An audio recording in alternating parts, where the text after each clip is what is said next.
gagawin tayo. Ito TCL nasa 50 inches. Ang problema nito kanina okay naman siya, normal yung display.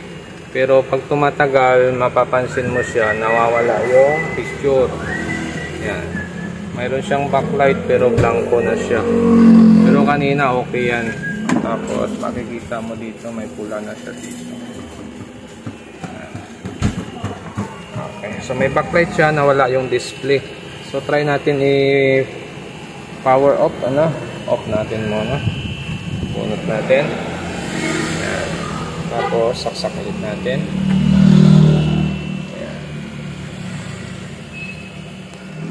Ilaw na ito, power on natin. Tingnan natin kung magkatao ulit siya. Okay, so bumukas siya ulit to. So bumukas siya ulit. Pag tumagal na naman siya, mawawala na naman yung picture niya. So yun yung problema nito. Pero pag bumukas naman siya, okay naman yung display niya, normal. Wala kang makita na problema sa screen, normal yung display. Magugulat ka na lang, bigla na lang siya mawawala or magbablanko yung screen. So yung mga ganitong problema, medyo mahirap i-trace kung saan talaga ang problema niya. Yun o, tingnan mo, normal yung screen natin. Normal yung kanto niya, buo. Dito, normal din. Sa kabila, ganun din, normal din yung kanto natin. Wala din curve, normal din. So magtataka ka na lang pag umiinit, mawawala yung display niya. So ito, babad ulit natin. Ito yung kanyang model 50615. Unang sira pa lang niya ito. So nawawala yung picture pag medyo tumagal na. So titingnan natin kung ano ang nagiging problema nito. Okay, so ito pala yung laman niyan. Ngayon pa lang ako makarepair ng ganitong model at ganyan yung board niya gamit, no? So una ko tong repair sa model na ito. So try natin kung ano maging problema nito. Gagawin natin dito dahil nawawala yung display pag matagal. Normal naman yung backlight, yung sounds, hindi naman nag-o-off yung unit. Nawawala lang yung display. Okay, so try natin mag-hang ng isang side. Titingnan natin kung pwede siyang gumana pag one side lang na ribbon ang nakakabit. So dito makikita natin kung may side bang sira or parehas buo. Kaya lang talagang nagluloko yung supply ng ating panel. Okay, power on ko lang siya. Yan, nag-on na siya. Tingnan natin kung may display. So ayun, umulas lang siya, no? Nagano lang siya, kumbaga parang nagkaroon lang ng supply tapos nawala rin. So blanco, yun, blanco siya, itim lang siya pero may backlight siya. So parang gano'n ang problema niya. Pag nawalan siya ng display, parang gano'n, parang nagwa-wash out siya, yung kusang dumidilim. Okay, so pupunutin muna natin yung plug, tapos ikakabit natin to. Tapos ito naman yung ihahang natin. Yan. So nakakabit na ito. Ito nakahang. Saksak ulit natin. Titingnan natin kung magkaka-display yung side na ito. Okay, power on natin. Okay, nag-on na siya. Tingnan natin. Ayun, nagka-display nga siya, oh. So ibig sabihin pag ganito ang naging issue niya, may problema doon sa kabilang side. So pwede siyang magkaroon ng picture kahit one side lang ang nakakabit. So pag itong side na to ang nakakabit, ito naka-remove, wala siyang picture, nagwa-wash out siya or nagbablanko siya. Pero pag ito nakakabit, ito nakahang, may picture siya, normal. Okay, so parang nahuli na natin. Ay, nag-white pa rin siya, no? Yun, nag-white siya, oh. Nawala yung picture, nag-white screen siya. Okay, ulitin natin, power on ulit natin. Bunot ulit natin, tapos power on.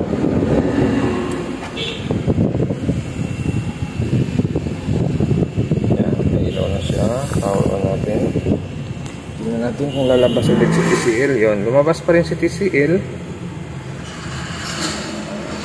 Abangan na natin kung ano ang magiging problema niya.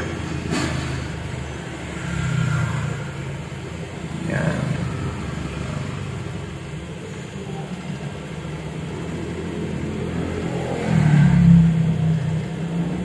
Yun, nagplangko na siya, no? Hindi siya tumuloy, parang nag-protect siya. Pero wala namang supply yung kabila natin, ano? Parang nag-protect siya. So hindi siya tumuloy. Okay. So ulitin natin ulit, bubunutin ulit natin ito. Tapos ikakabit natin itong isa. Titingnan natin kung may pagbabago ang display nito. Parang tagilid, ano? Parang may damage yung magkabilaang signal natin.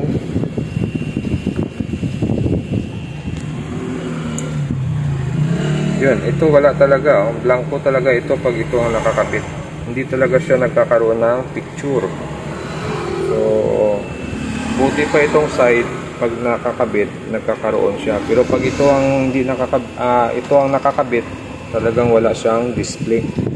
So, titingnan natin kung may supply yung ating DC to DC. Itong coil wala. 3.3 wala.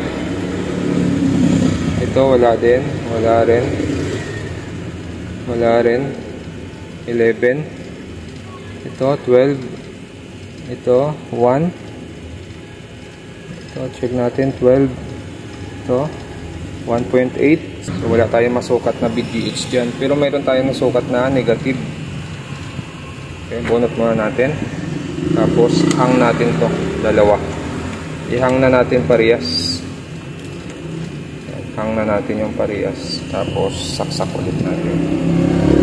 Magsusukat lang tayo ng supply. Titingnan natin kung may supply yung mga test point nya, mga SMD cap natin.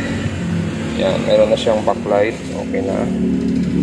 So check natin supply. Ito 15, no? May nasukat tayo dito 15. Yan. So ito pala 15 ang lalabas dito. Tapos ito 10. Negative 10. Yan, no?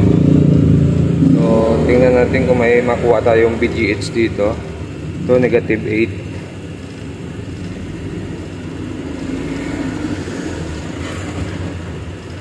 Ito 1.8.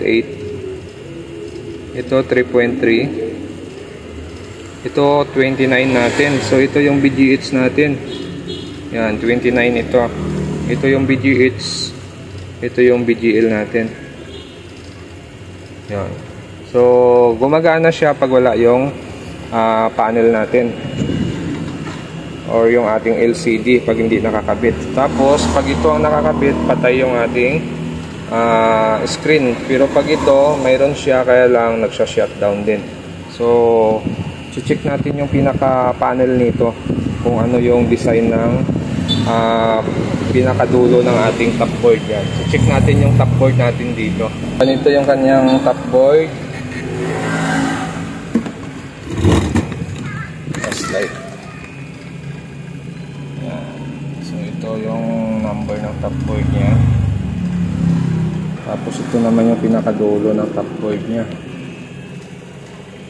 Ayan. So, meron dito. So, meron din pala siyang LC2. Yun, no? LC2. Ito yung LC1 natin. So, ito pala yung ating clock signal. Ayan. Yung mayroong 3 pin saka yung resistor.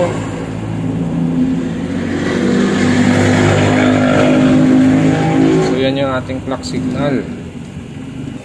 So ito yung clock signal natin, ano. So pumasok yan dito. Okay, so itong side na to ay buo. Yan, itong side na to ay buo. So itong side na to ang may problema. Ito yung hindi talaga siya nagkakaroon ng display, ano. So ganun din yung data dito.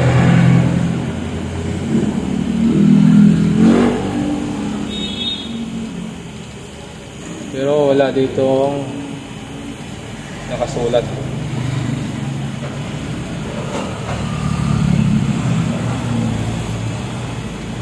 So dito din yung clock signal niya. So ang clock signal natin ay 8. Tapos dalawang LC1, LC2.